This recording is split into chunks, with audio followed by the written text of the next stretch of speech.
Bienvenidas y bienvenidos al ciclo de entrevistas de las Rondas Corales 2020, organizadas por ADICORA, la Asociación de Directores de Coro de la República Argentina, destinadas a conocer, mostrar y analizar todas las facetas de la actividad coral infantil y juvenil en nuestro país.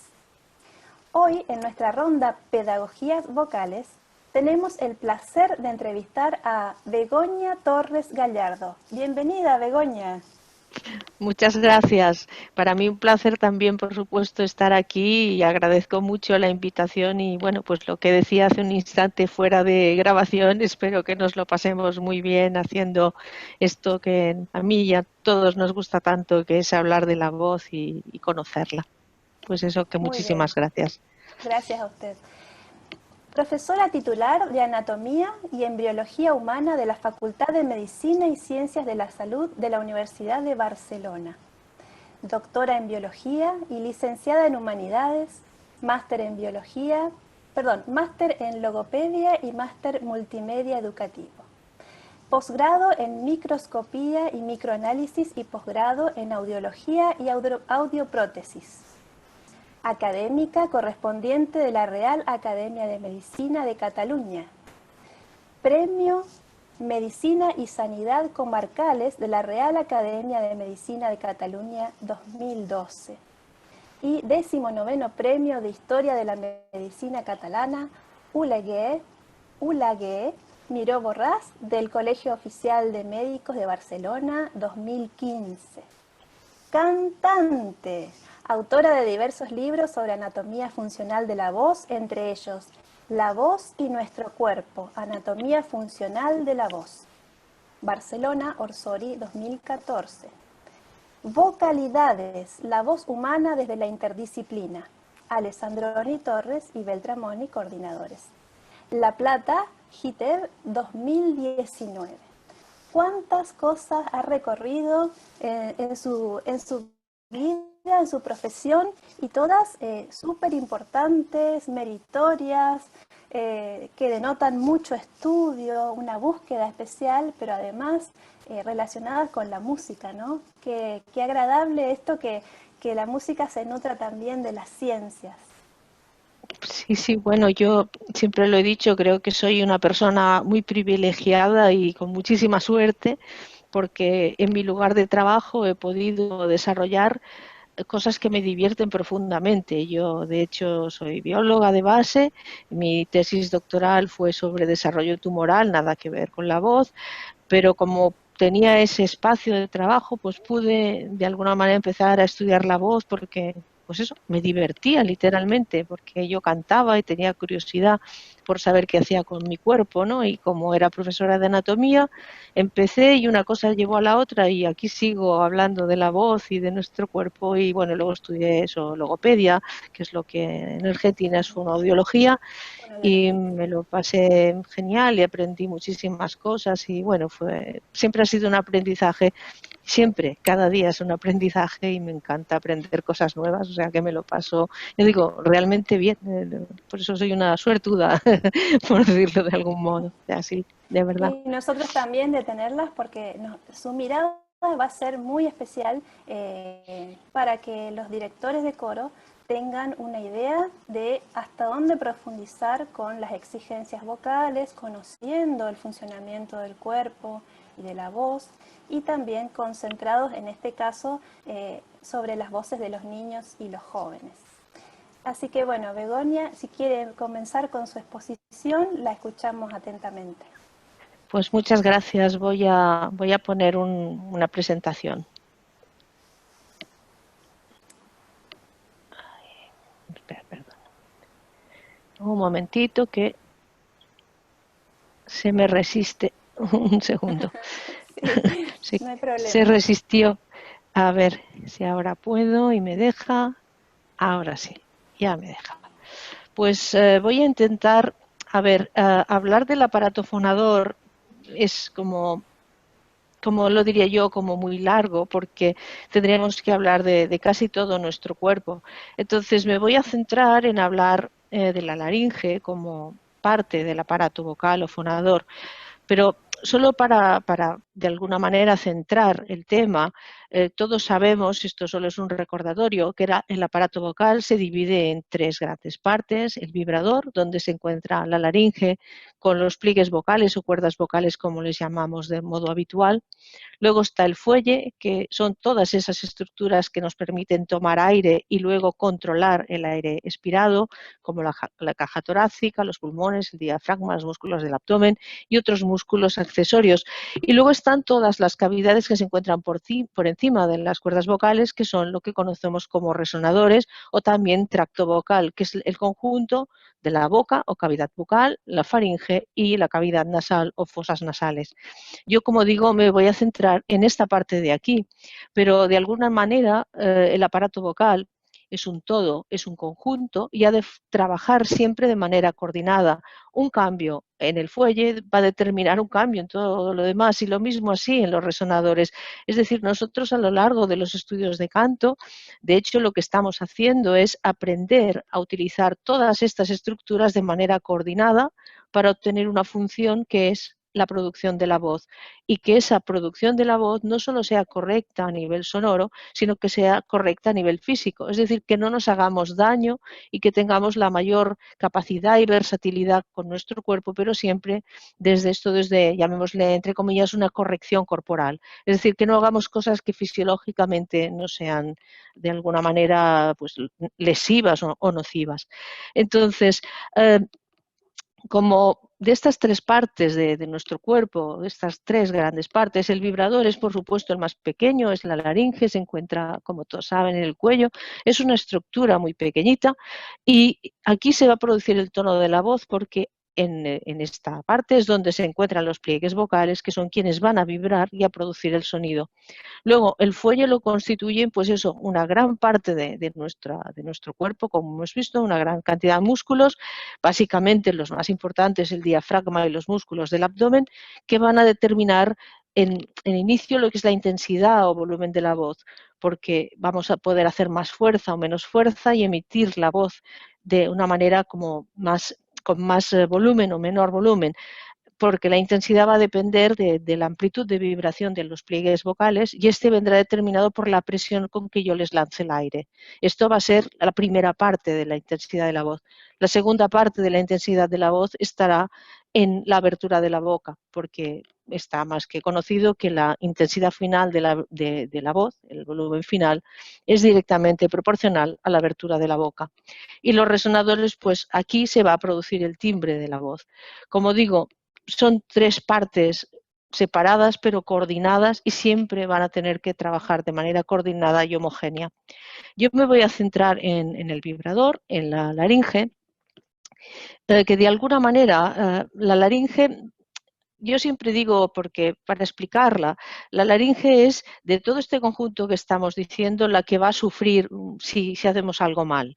De alguna manera, si yo respiro mal, si yo coloco mal mis resonadores, ella es una estructura frágil, una estructura delicada, que de alguna manera se puede ver afectada, y además esto es como pensar que es la parte más pequeñita y que compite con estructuras enormes como pueden ser los músculos del abdomen. Entonces, la laringe muchas veces se entiende muy mal o no se entiende, porque se explica también muy mal o se explica de una manera como muy compleja, pero yo siempre digo que es un tubo, y ahora veremos que es un tubo, pero son paredes móviles las de este tubo, pero sencillamente es esto, un tubo, y ahora mismo se lo enseño. Antes de entrar a enseñar a la laringe, quisiera hablar de este hueso de aquí, el hioides, que es este que está aquí dibujado, visto por delante, visto por detrás y visto de lado. Este hueso se encuentra aquí en el cuello y está unido, como ven en la imagen, a lo que será esto que se representa, es el esqueleto de la laringe. El hioides está unido a la laringe por abajo, por esta membrana, y aquí se une a la lengua. De modo que la lengua, el hioides y la laringe siempre van a actuar como un bloque. Son un bloque, es un conjunto. Si yo subo la lengua, subirá el hioides y subirá la laringe. Y si yo bajo la lengua, bajará el hioides y bajará la laringe. Esto será muy importante en el timbre de la voz, aunque hoy no lo vamos a poder ver con detalle, pero si yo bajo la laringe mucho, no sé si se llega a oír, pero si yo bajo la laringe mucho, el timbre de mi voz se hace más grave. Y si yo la subo, el timbre de mi voz se hace más agudo. Yo ahora en este momento estoy jugando con los músculos que suben y bajan este sistema que les decía, lengua y oides, laringe. Por eso digo, es todo un conjunto de cosas, pero ahora me voy a centrar en la laringe, que la tenemos aquí dibujada, lo que es su esqueleto. Esto, como decías, visto por delante, visto por detrás, visto de lado. La laringe que está integrada, como bien saben, por una serie de cartílagos. El tiroides es el cartílago más grande, tiene una forma de escudo, dicen los libros clásicos, de ahí le viene el nombre. Otros nos dirán que tiene forma de libro entreabierto, está situado así. El cartílago tiroides es el cartílago más grande de la laringe, es el que forma la nuez o bocado de Adán, que en los hombres se ve también, en las mujeres es mucho más pequeña, más plana y se ve menos. Y el tiroides va a ser el que va a contener dentro de sí a los pliegues vocales y va a constituir la mayor parte de la pared de la laringe. Ahora lo veremos. El tiroides, como decía, son dos láminas que están así dispuestas, como si fuesen las hojas de un libro entreabierto, que estas láminas en el hombre más o menos están a unos 90 grados y en la mujer más o menos a unos 120. Eso hace que el cartílago de la mujer sea más plano, el del hombre sea más picudo, por decirlo de algún modo, y como además es un cartílago mayor en el hombre que en la mujer, por eso se ve también la nuez en el hombre, en el cuello, a través de la piel, y en el caso de la mujer, como decía, se ve mucho menos. El otro cartílago es el cricoides, que tiene forma de anillo, más bajo por delante que por detrás, es como un anillo de sello, es un anillo con la parte, llamémosle, del sello por detrás y esta parte de aquí, ahora lo veremos, y otros dos cartílagos muy importantes, estos de aquí que tienen forma de pirámide, que son los aritenoides, que ahora vamos a verlos en una imagen rápidamente. Todos ellos, tiroides, cricoides y aritenoides, van a tener importancia en la voz. Hay otro, este cartílago, la epiglotis, que no tiene ninguna importancia en la voz. La epiglotis solo tiene importancia en la deglución y hoy no hablaremos de ella, al menos no mucho. Algo tal vez digamos, pero solo lo mencionaremos de pasada. Entonces, aquí en esta imagen lo que se muestra es como el cartílago tiroides, esto está visto desde arriba, esto está visto desde al lado. El cartílago tiroides se articula aquí y aquí con el cartílago cricoides, que como decía es como un anillo. Este punto es este punto de aquí, y los aritenoides se sitúan el uno aquí y el otro aquí sobre el cricoides. Esta estructura se va a constituir de modo que habrá como este círculo, este anillo, sobre el cual estará el tiroides. El tiroides se situará sobre este anillo y después se situarán los aritenoides también sobre este anillo. Y esta será la constitución, un anillo, que es el cricoides, el tiroides y los aritenoides por detrás. Si esto nos lo miramos y lo giramos, esto es, como se ve en la imagen, un tubo. Es un tubo, aunque no sea cilíndrico, pero es un tubo. Entonces, estas articulaciones de aquí van a ser muy importantes, vamos a olvidarnos ahora de los nombres, pero como se ve en esta imagen, se acaban constituyendo sobre el cricoides aquí y a su lado opuesto el tiroides. Aquí se encuentran los dos aritenoides y esta de aquí es la epiglotis que veíamos antes. Como la epiglotis está por dentro del cartílago tiroides. Como decía, la epiglotis solo será importante en la deglución porque se va a abatir para que los alimentos deslicen sobre ella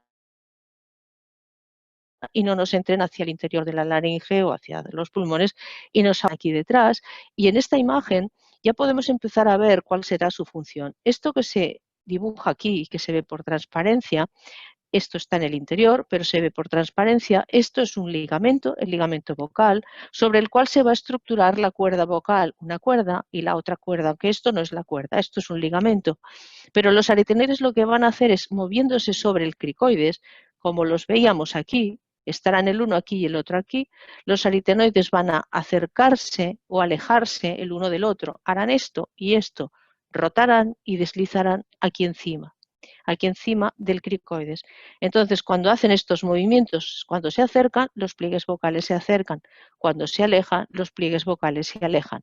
Por lo tanto, nos van a permitir cerrar la hendidura glótica o glotis y abrirla, lo que vamos a estar haciendo en la fonación, en la respiración, como veremos también enseguida. Entonces, los pliegues vocales, como decía, clásicamente se han llamado cuerdas, pero no son cuerdas, sino que son unos pliegues que ahora vamos a intentar estudiar.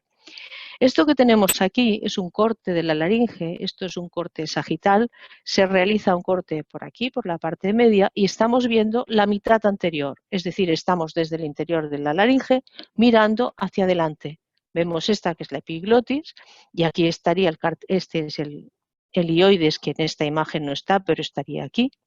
Este es el cartílago tiroides, que es este que está una lámina y la otra, una lámina y la otra, y aquí está el cricoides. Con ello vemos el interior de la laringe, vemos el lado derecho y el lado izquierdo. Aquí lo que podemos ver es que hay un pliegue y aquí otro pliegue, un pliegue y aquí otro pliegue. Este pliegue de aquí, este es lo que conocemos como cuerda vocal. La cuerda vocal, como ven, no es una cuerda, es un pliegue del epitelio que de alguna manera rodea. Aquí hay un ligamento que es este del dibujo, aquí hay un músculo que es el músculo vocal que va a ser importantísimo para nuestra voz y aquí tenemos este epitelio que lo que hace es que recubre estas estructuras y este cuadradito de aquí es lo que sería una cuerda vocal, lo que llamaremos cuerda vocal. Es decir, esto que está aquí marcado es un pliegue vocal y este es el otro pliegue vocal. Nosotros cuando miramos a las cuerdas vocales desde la boca, con un espejito, por ejemplo, solo vemos este trocito de aquí, del pliegue, porque todo este otro trozo de pliegue está oculto. Eso también ha dado esa idea de que son como una cuerda, pero como ya ven ustedes, es un pliegue con un ligamento y un músculo, que es el músculo vocal del cual hablaremos después. Como les decía por encima, bueno, no me quiere hacer caso, vaya, ya veo que no. Aquí no me hace caso, pero es igual, se lo enseño yo. Aquí encima hay otro pliegue, que es el pliegue vestibular, lo que algunos llaman también cuerda vocal falsa, cuerda vocal superior, pero esta cuerda no tiene ninguna trascendencia en la voz, porque si se fijan en la imagen, están más separadas un pliegue del otro pliegue, y cuando la voz se produce porque estas estructuras, los dos pliegues se acercan e impiden el paso del aire, como lo que voy a hacer yo ahora. Hacen esto de manera, como por supuesto, más fina y más bonita, pero se interponen al paso del aire y al pasar el aire vibran. En este caso, estos dos pliegues que están más separados no se unen en la línea media y por lo tanto cuando sale el aire no vibran y no tienen, como les decía, ninguna influencia en la voz. Mira, sale pero se va. Ahora ha vuelto. Esto que vemos aquí es un corte. En este caso es un corte que llamamos sagital, se corta la laringe por la mitad y vemos el lado derecho y el lado izquierdo. Bueno, este sería el derecho y este sería el izquierdo. Vemos aquí el pliegue vestibular, esa cuerda llamada falsa, y vemos aquí el pliegue vocal. Todo esto es el pliegue vocal, todo esto es lo que habitualmente llamamos cuerda vocal. Aquí está el aritenoides, aquí está el tiroides, y aquí en el interior estaría ese ligamento vocal y ese músculo del cual les hablaba, que forman lo que es el esqueleto de la cuerda vocal. Entonces, aquí vemos una laringe, esta es una laringe femenina, es una laringe auténtica, esta que ven es mi mano. Entonces, esto que estamos viendo, que lo estamos viendo desde arriba, es muy parecido a lo que verá un médico cuando nos mira con no sé, con un espejito, con un estroboscopio, que nos miran con algún tipo de sonda y nos ven. Ven esto de aquí, que son los pliegues de arriba, los pliegues vestibulares que les enseñaba, y este de aquí, que es el pliegue que está más abajo, que son los pliegues vocales. Como vemos en esta imagen, los pliegues vocales dan no sé, que se perciben como si fuesen una línea, pero como hemos visto no son una línea, sino que son todo un pliegue que está parcialmente cubierto por este y además toda la parte que va hacia abajo no la vemos. Aquí esto es una imagen de una laringoscopia y vemos lo que ve el médico foniatra cuando nos mira este de aquí, que es el pliegue vestibular, y estas que ya saben que es el pliegue vocal o cuerdas vocales. Tiene este aspecto distinto porque este es un epitelio distinto a este de aquí y estas son nuestras cuerdas. Esto que vemos aquí sería la punta del aritenoides. Entonces, cuando nosotros hablamos del pliegue vocal, estamos hablando de toda esta extensión y en el pliegue vocal se describen dos partes. Una parte que es la que se encuentra aquí entre los aritenoides, que le llaman intercartilaginosa, y esta que se encuentra de los aritenoides hacia el tiroides, que le llaman intermembranosa. Se lo comento porque luego veremos una gráfica donde hacen este distingo, pero normalmente cuando hablamos de cuerdas vocales o pliegues vocales estamos hablando de toda esta extensión de aquí, que repito, es un pliegue, este pliegue y el otro pliegue, un pliegue y este otro pliegue de aquí. Entonces, nuestros pliegues vocales lo que van a hacer es poderse mover, como les decía, gracias a los aritenoides que van a rotar y acercarse, porque rotan y deslizan, y pueden acercar del todo o parcialmente los pliegues vocales. Aquí estaría el tiroides, donde los pliegues vocales están unidos, y aquí están los aritenoides, que como decimos, si se unen, si se cierran, se ponen en contacto el uno con el otro, queda totalmente cerrado este espacio, que es la hendidura glótica, que también le llaman glotis, y cuando precisamente en esta posición es la posición fonatoria. Cuando yo voy a emitir un sonido, los pliegues vocales se han de colocar así para cerrar el paso del aire. Esta sería la posición de respiración tranquila, que los pliegues están separados y va entrando y saliendo el aire sin tener que hacer nada, porque aquí evidentemente el aire no va a salir ni va a entrar. Los pliegues vocales están cerrados, la hendidura glótica está cerrada. Por eso, cuando yo voy a fonar, tomo aire, los pliegues vocales se ponen así, el uno en contacto con el otro, y a partir de ahí yo lanzo mi aire expirado con mayor o menor fuerza para emitir un sonido, como si yo inspiro y hago un sonido. Yo estoy enviando con una cierta presión. Si hiciera una nota aguda, tendría que hacer más presión porque la fuerza de cierre es mayor en un agudo que en un grave. Las cuerdas están más tensadas y de alguna manera hacen una mayor resistencia al paso del aire. Si es un grave, esta tensión es menor. Por lo tanto, la resistencia al paso del aire también es menor. Por eso todo el mundo sabe que cuando ha de hacer un agudo ha de hacer más fuerza con la musculatura del abdomen, pero es porque ha de hacer más fuerza porque las cuerdas vocales están así, cerradas, pero además tensadas, están en tensión y no le van a dejar salir al aire con facilidad. Es lo que hablaba antes de los labios. Si yo cierro los labios fuertemente y quiero hacerlos vibrar, voy a tener que hacer mucha fuerza. En cambio, si los cierro con poca fuerza, enseguida vibran. Es lo mismo, esto sería, ya digo, mucha tensión, tensionados en el agudo, más relajados en el grave y entonces por eso menor fuerza. Esto que tenemos aquí, ya decía, es la respiración tranquila.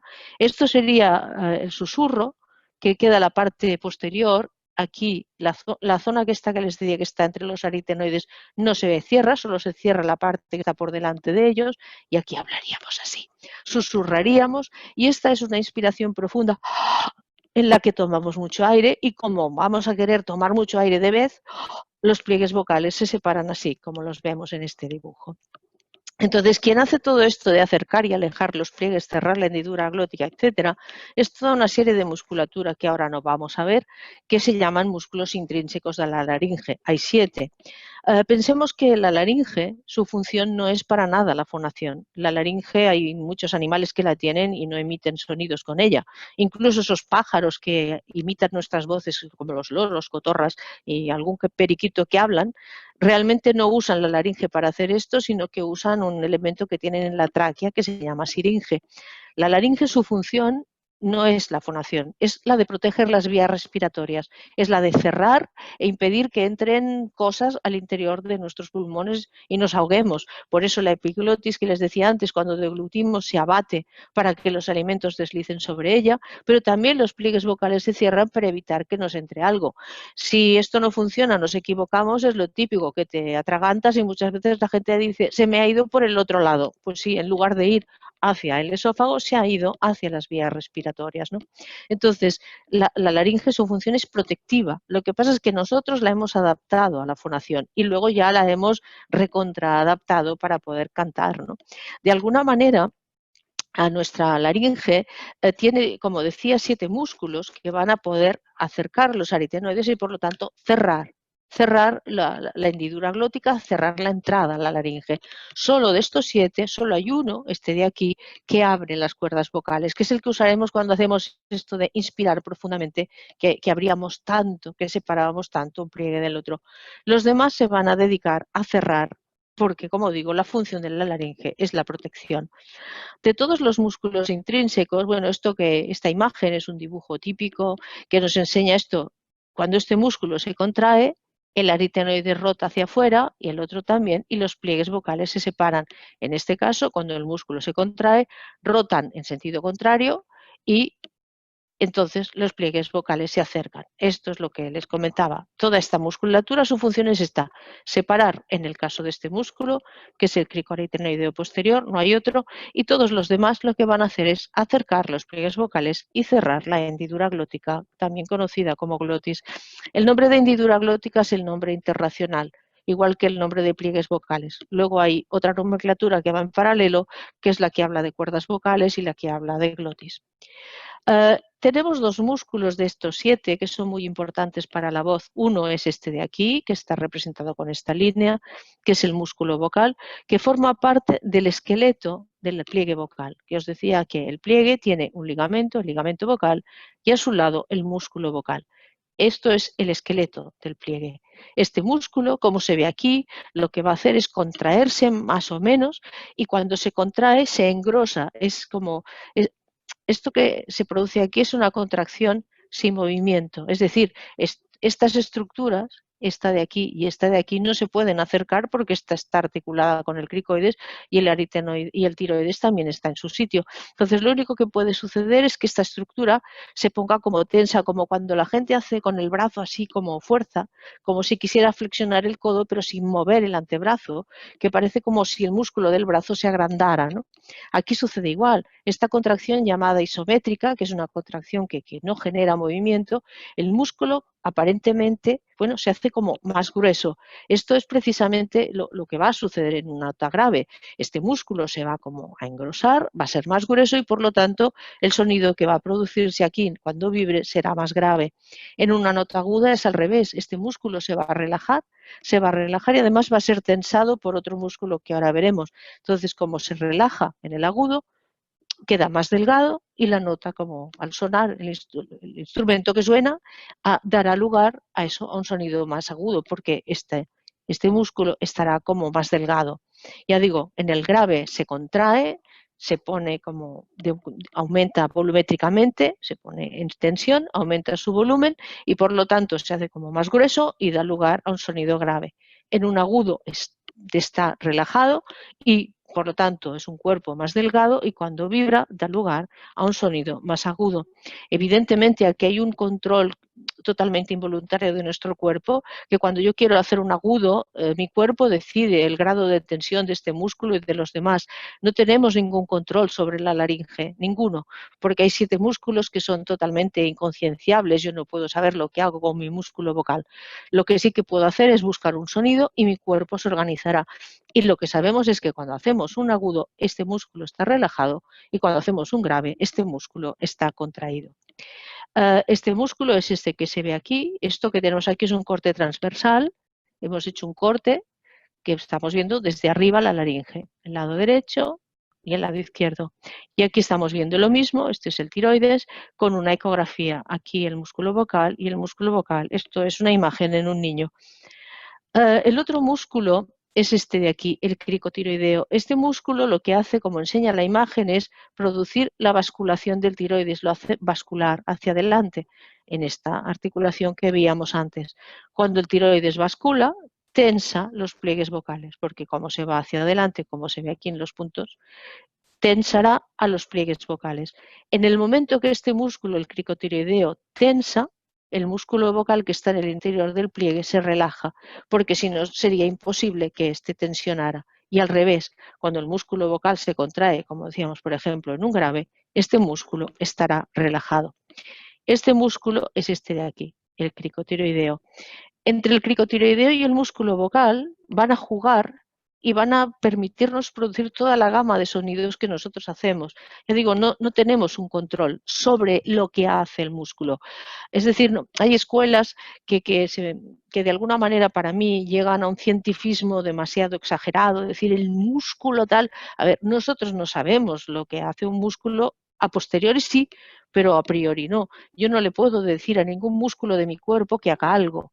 Yo lo que puedo hacer es realizar una acción, en este caso cantar, hablar, pero también podría ser cerrar la mano, caminar, dar un salto. Yo realizo una acción y mediante una serie de máquinas que tenemos, nosotros medimos con electromiografía, por ejemplo, y vemos qué músculos se han activado cuando yo he hecho una acción determinada. Pero yo lo veo a posteriori, es mi cuerpo quien decide qué músculo se va a poner a funcionar. Entonces, cuando nosotros trabajamos en técnica vocal, de hecho lo que estamos haciendo es educando a nuestro cuerpo para que de alguna manera use de la manera más óptima todo el aparataje muscular que tenemos y también para aprender a colocar bien la boca, etcétera, etcétera. Mi cuerpo va a seleccionar, pero yo le puedo de alguna manera enseñar. Entonces, esta es por decirlo de alguna manera, lo interesante, ¿no? Yo puedo trabajar con mi respiración, porque aquí sí que tengo conciencia, puedo trabajar con mis resonadores, por ejemplo, la posición de la lengua, la posición de los labios, porque yo aquí sí que tengo conciencia, pero mi laringe se va a ver de alguna manera obligada en función de cómo yo respire, en función de cómo yo coloque mis resonadores. Por eso decía antes que esto es un sistema ya de ser equilibrado y homogéneo, porque si yo respiro mal, si yo coloco mal, la laringe se va a ver forzada a hacer cosas para las cuales no está preparada. Son los músculos muy pequeños, el más grande es del tamaño de una aspirina, imagínense, es así, muy chiquitín, delgaditos, y por lo tanto son músculos que van a sufrir agotamiento bueno, y vamos a poder tener dolencias, pues eso, por trabajar mal, ya no la laringe, sino el sistema. De alguna forma, esto solo para ver cómo funciona y ya nos falta poco, acabo rápido. Aquí lo que tenemos es este corte que veíamos antes, el corte frontal, un pliegue vocal y el otro. En el ciclo fonatorio ya saben que es el ciclo desde un momento de fase de cierre y abertura de los pliegues vocales.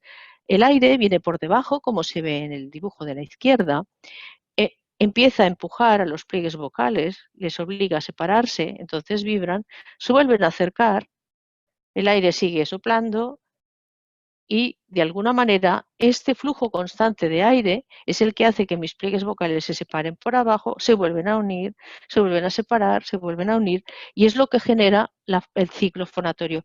El ciclo, como digo, es la fase de abertura y cierre. Esto es un ciclo. Esta imagen que aparece en tantísimos libros es esto de aquí. Este es el corte frontal que veíamos antes. Aquí tenemos un pliegue y aquí el otro pliegue. Y esto se ha esquematizado hasta el punto de llegar aquí, que nos pintan esto y nos dicen laringe y la gente no lo entiende. Pues claro, cualquiera, porque esto no es una laringe. Esto de hecho es el recorrido del epitelio que estaría aquí rodeando a lo que es el pliegue vocal. Pero lo que se quiere esquematizar es esto, un pliegue y el otro en contacto, periodo prefonatorio, como les decía, cerramos la hendidura glótica para interponernos al paso del aire. Viene por abajo y les obliga a vibrar, suenan, se vuelven a cerrar una y otra vez. En un La 440 haríamos esto 440 veces por segundo. De hecho, el aire viene por aquí, es un fluido con mucha fuerza que por un lado hace que los pliegues vocales vibren y suenen y que por otro el típico, el famoso efecto Bernoulli, que cuando pasa el fluido, es decir, en este caso el aire entre los pliegues vocales, como se genera una depresión, los pliegues vocales se vuelven a cerrar. Pero como el fluido sigue empujando, se vuelven a abrir y se vuelven a cerrar. El efecto Bernoulli ya lo conocen todos ustedes y se da pues cuando un fluido, sea un líquido, sea un gas, pasa entre dos estructuras y genera depresión en su interior. Y esto entre ellas, ¿no? Esto es lo que siempre se explica. Un compañero mío, y lo digo porque creo que tengo tiempo, siempre hablaba del efecto de la cortina de baño y yo creo que es muy gráfico y que ayuda mucho. Él explicaba cuando tú te vas yo qué sé, en un hotel y te tiras el agua, se te pega la cortina, ¿no? Y venga a pegarse la cortina, pero eso es porque de alguna manera entre la cortina y tú está pasando un fluido, en ese caso el agua, se genera una depresión, efecto Bernoulli y la cortina se pega y produce un cierto asco, pero eso es el efecto Bernoulli que mi compañero explicaba como el efecto de la cortina de baño. Pues aquí pasa lo mismo, una y otra se pegan, en este caso se mueven igual porque pesan lo mismo, la cortina pesa menos que yo y por eso ella se pega a mí y no yo a ella. Entonces, de alguna manera, les quería enseñar unas tablas sobre la laringe y la edad. Le he llamado así porque no sabía exactamente cómo hacerlo. Perelló, en su libro del año 75, Canto y Dicción, que es un clásico del mundo de la voz y un gran libro que hicieron él y Caballé y Guitart, nos pone esta imagen donde se ve la laringe de un niño de 1 año, uno de 9 y uno de 19. bueno, un chico, en este caso ya de 19. Esto que tenemos aquí es la laringe, esto es tráquea, esto es la laringe, bueno, con su epiglotis. ¿Ven? La laringe acaba aquí y acaba aquí. Como vemos, la laringe en el niño pequeño, en este caso de 1 año, es realmente muy pequeñita. Aquí tenemos las distancias. Y luego, ya a los 19 años, el crecimiento, pues evidentemente, ha sido mucho mayor. Los pliegues vocales, como vemos aquí, son muy pequeños. Este es un corte sagital, aquí son algo mayores y aquí ya en un chico de 19 años ya son del tamaño de un hombre adulto casi, o sin el casi. Aquí, en esta imagen, en esta tabla que es muy famosa, nos fijaremos en esto de aquí, en la parte total. Aquí, como ven ustedes, se habla de membranoso y cartilaginoso. Estas son esas porciones que decía antes de la laringe, de las cuerdas vocales, la parte que está entre aritenoides y la parte, caramba, la que está por delante de aritenoides y la que está entre aritenoides. Pero nos vamos a fijar en esta porción de aquí, en lo que llama total. Es decir, en los neonatos, las cuerdas vocales, miren qué longitud tan pequeñita. Son muy, muy pequeñas las cuerdas vocales. Por eso, cuando ellos lloran, el sonido es tan extremadamente agudo. En las mujeres tenemos unas cuerdas vocales entre 1 centímetro y poco. En cambio, los hombres, sus cuerdas vocales se acercan a 2 centímetros. Por eso, en la población general, los hombres pues tienen una voz mucho más grave que las mujeres, porque esta estructura es casi la mitad en el caso de la mujer respecto a la del hombre. Aquí se nos enseña en esta tabla, pasaremos de los máximos y los mínimos, nos quedaremos aquí, como los niños y niñas entre los 6 y 10 años, en estas tablas que ya tienen muchos años, tenían una frecuencia hablada media muy, muy parecida. Esto es frecuencia hablada, se grababa y se veía sobre qué nota se movía la voz hablada de manera, y la que era la media sobre la cual basculaba, por decirlo, toda la voz. Entonces, en el caso de los niños era prácticamente igual al caso de las niñas, porque estábamos antes de la pubertad. Después de la pubertad, evidentemente, lo que hablábamos, la frecuencia en el caso de los hombres es casi la mitad que en el de la mujer, porque la cuerda vocal en su caso es casi el doble que la de la mujer. Aquí en este gráfico se nos muestra lo mismo. Este es un gráfico de un artículo también muy antiguo, donde se ve que los pliegues vocales en los niños hasta los 3, 4 años son iguales. Luego ya se separan un poquito, porque esto de aquí son las longitudes. Nos muestra esta tabla. Algunos autores en los 10 años los pondrían mucho más cercanos a niños y niñas. Esto de aquí son niñas, esto de aquí son niños. Pero bueno, este autor los separa ya. Y lo que sí que vemos es que a los 20 años, lo que hablábamos, las cuerdas de los hombres son casi el doble de largas que las de la mujer. De hecho, esto es lo que sucede después de la pubertad. Aquí en este mismo artículo nos enseña cómo era el cartílago tiroides en un niño antes y cómo es después de la pubertad. Y aquí nos enseña lo mismo en el caso de una niña, cómo era antes y después de la pubertad. La laringe es siempre una diana hormonal. Las hormonas sexuales siempre le afectan. Le afectan a la mujer en la menopausia, también a la mujer en el síndrome premenstrual, que hay mujeres que tienen problemas vocales una semana más o menos antes de la menstruación, también durante el embarazo, pero también afecta, como vemos, en la pubertad, que es cuando la afectación es mayor en el hombre. Hay una llegada de hormonas y lo que sucede es que hay un crecimiento muy grande de la laringe. Como ven aquí, se pasa pues, de esta estructura casi a una estructura el doble de grande. La laringe crece en anchura, en diámetro y en longitud. Se hace mucho más grande, con lo cual los pliegues vocales también se hacen mucho más grandes. Entonces hay una época, la de la muda vocal, en que la estructura interna va creciendo, bueno, y externamente también, pero me refiero a los pliegues vocales van creciendo y van cambiando de tamaño. Es esa época en que el joven no puede emitir sonidos correctamente y emite gallos, porque lo que llamamos gallos, ¿no? Porque de alguna manera esta estructura que está aquí moviéndose, entre comillas, va creciendo, va cambiando, no es controlable, no la puede controlar porque, por decirlo de alguna manera, cada día es distinta. Entonces la voz no se puede controlar hasta que la estructura se vuelve a estabilizar. Y aquí ya para acabar les quería enseñar otra cosa que, bueno, es una curiosidad, pero lo creo interesante, ¿no? Como decía, la laringe es siempre una diana hormonal. Aquí se nos muestra, por ejemplo, en el caso de los hombres, hacia los 20, 29 años, su frecuencia también media hablada, vemos que en la edad ya avanzada, la frecuencia se hace más aguda en los hombres, la voz, cuando las hormonas sexuales desaparecen, la voz se hace más aguda. Y en el caso de la mujer sucede todo lo contrario. Cuando las hormonas sexuales desaparecen, la voz se hace más grave. De algún modo nos cuentan que nuestras voces no dejan de ser caracteres sexuales secundarios. Entonces, cuando perdemos de alguna manera las hormonas sexuales, ambos sexos se acercan.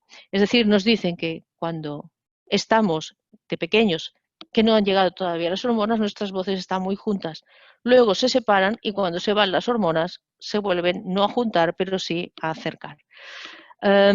Yo con esto, de momento, ya no les quería explicar más cosas para no alargarme más y no sé si hay alguna pregunta o algo que quiera que vuelva a explicar o que me centre o que cuente otra cosa, pues usted me dice y yo hago.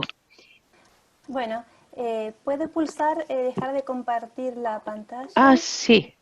A ver, Así ¿ya? nos vemos las dos. Ahí estamos. Ah, sí, perdón, que me olvidé, me Muy olvidé el bien. botón. Ha sido unos 40 minutos aproximadamente de información concentrada y muy útil, por cierto. Yo creo que justamente todos estos mecanismos que suceden sin que uno pueda controlar posiblemente sean la causa de que conozcamos tan poco de del funcionamiento de nuestro cuerpo, ¿no? Y también está lleno de misterios porque nosotros pensamos en la nota y automáticamente la podemos emitir y con el oído comprobamos que es la frecuencia correcta y sin embargo todavía no sabemos bien qué es lo que hacemos para lograr. Así que la verdad que muy valioso todo su aporte. Yo tengo algunas Gracias. preguntitas eh, para, para compartir con todos y para ver, profundizar un poquito más sobre lo que habló, sobre la pubertad y los cambios hormonales. Una de las preguntas es, en la pubertad y la adolescencia las hormonas sexuales producen un crecimiento de la laringe que es más exagerado en el niño que en la niña y provocan cambios en la voz y dificultad para controlar la entonación. Especialistas en el desarrollo psicosocial mencionan este proceso como un duelo que separa la niñez de la juventud. ¿Qué opinión le merece la indicación de algunos maestros de canto que aconsejan dejar de cantar en la muda de voz? A ver, yo creo que es correcto, porque, a ver, mi maestro de canto, Farran Jimeno, con quien he trabajado durante 30 años, también lo cree, y no sé si es por influencia de él, pero yo creo que es verdad, ¿no? De alguna manera es lo que intentaba explicar. La laringe, en el caso del joven, en la mujer esto va a ser mucho más pequeño. El joven realmente después de la pubertad hace un cambio de octava. La mujer, más o menos, por lo que he leído, hay un cambio antes y después de la pubertad de un tono, tono y medio a lo sumo. Entonces, claro, el cambio es muy pequeño. Pero en el caso del chico, es que yo me lo imagino, ya digo, como así, como en una película acelerada, ¿no? Como si la laringe se fuese moviendo, se fuese Claro. creciendo. Entonces, claro, si el tema de nuestro aparato vocal es que hemos de aprender a controlar muchas cosas. Es decir, de alguna manera, como muy bien decía, cuando yo hago algo, yo no sé cómo lo hago, ni puede que no lo sepamos nunca, porque nuestro cuerpo, de alguna manera, él ya sabe. Tú le dices, quiero cerrar la mano. Tú no te preguntas qué haces, quieres cerrar la Claro. mano y la cierras. Pues con la voz, pues en cierto modo también pasa lo mismo, ¿no? Pero claro, nosotros nos entrenamos para producir la voz más allá, para cantar, que tampoco, si ya nuestra laringe no estaba prevista para hablar, mucho menos para cantar. Entonces intentamos optimizar este sistema. Entonces, claro, si tenemos una parte, que es la parte que vibra, que además se va moviendo, es muy difícil poder controlar lo que allí sucede, porque no hay manera, porque ¿cómo respiras? Si hoy está de una manera y mañana está de otra, o cómo colocas la lengua, ¿no?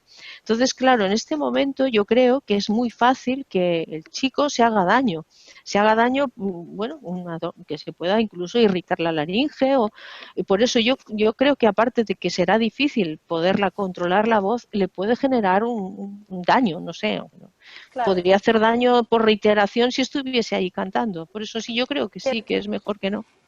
Lo que sucede a veces es que el cuerpo empieza a desarrollarse o a crecer y todavía la mente no está preparada, ¿no? ¿no? Para la nueva etapa. Y bueno, yo como directora he tenido alumnos que no querían dejar el coro y ya habían cambiado la Claro, voz. Y pobres. probablemente lo que hacían era cantar en registro más cortito, más pequeño, menos notas, inclusive no tanto en el grave, sino en las voces agudas, cantando en falsete. Pero Claro, bueno, todos sabemos que eso tampoco es una solución súper aconsejable, ¿no?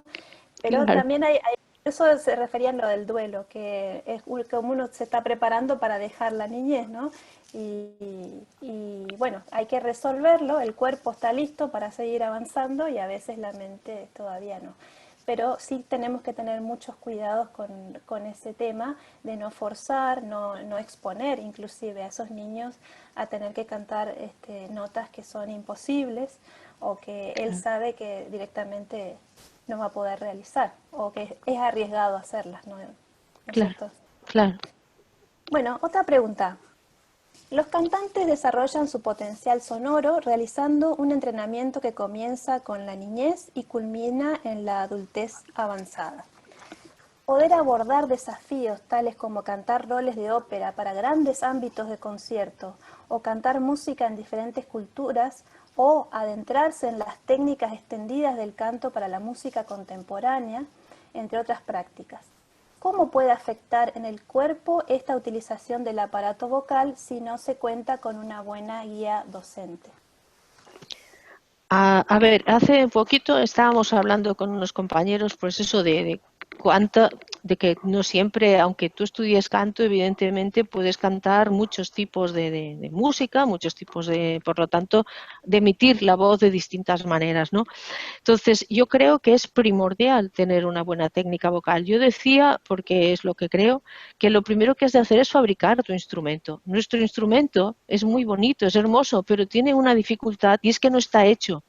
Nuestro instrumento lo hacemos a medida que aprendemos a usarlo porque es un instrumento raro, por decirlo de alguna manera. Yo siempre hago broma y digo, mira, tengo una amiga y es cierto que toca el oboe y lo desmonta y lo deja piezas sobre la mesa. Eso con tu instrumento pues no lo puedes ya hacer. Esto ya es algo que te lleva a eso que hablábamos antes de tener imaginaciones de vete a saber cómo es. Una chica que conocí creía que teníamos 6 cuerdas vocales como las de una guitarra.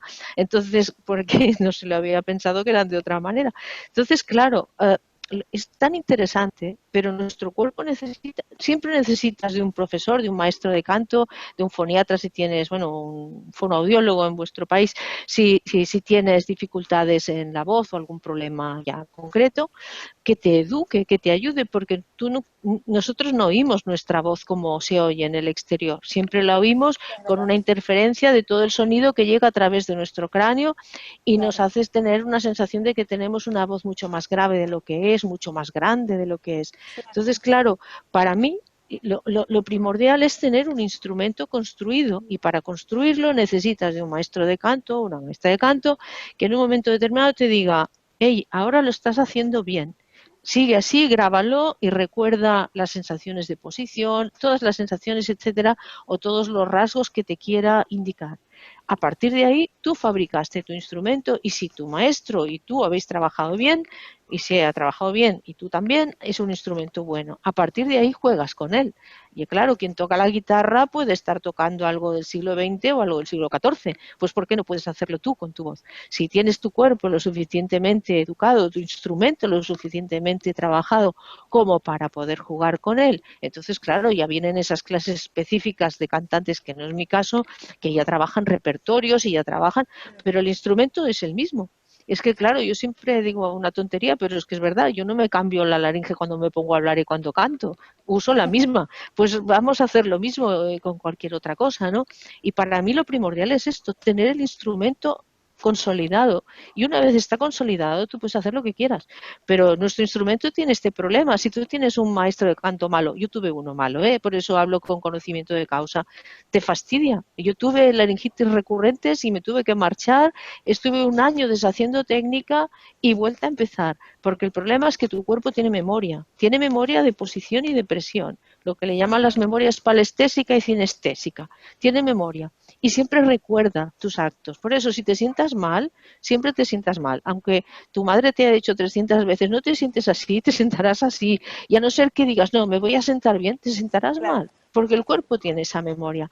Y si tienes un maestro, como me sucedió a mí, que te da indicaciones que tú que sabes, no crees que son correctas, pero lo que está haciendo es fisiológicamente absolutamente una barbaridad, vas a tener problemas y luego vas a tenerlos ya contigo, porque quieras o no, tú vas a colocar la laringe así, la lengua así, los labios de esa manera.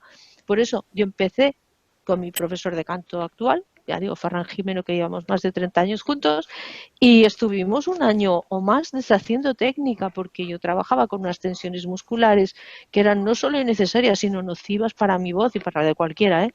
Y por eso tengo este concepto de que lo primero hay que tener el instrumento y una vez lo tienes, igual como estudias solfeo, pues puedes estudiar repertorio, puedes estudiar, yo qué sé, de todo, porque hay gente que sabe mucho y seguro que te enseñan, es segurísimo. verdad. Reeducar los músculos es más difícil que aprender un instrumento de cero, ¿no?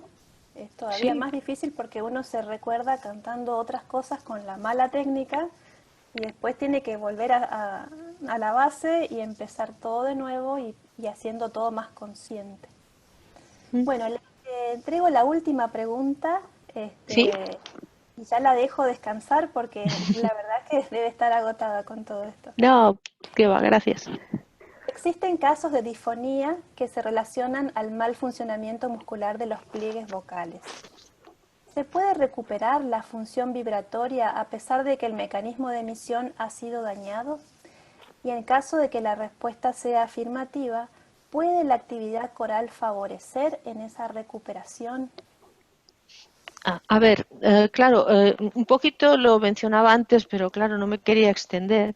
Cuando el aparato, cuando todo el sistema está funcionando de manera desequilibrada, la laringe es quien pierde, por decirlo así, es la más pequeña y no puede competir con el resto del cuerpo. Entonces, es eso que hablaba usted, empiezan a haber tensiones internas, músculos que trabajan contra fuerza que no tendrían que trabajar y la laringe se puede lesionar.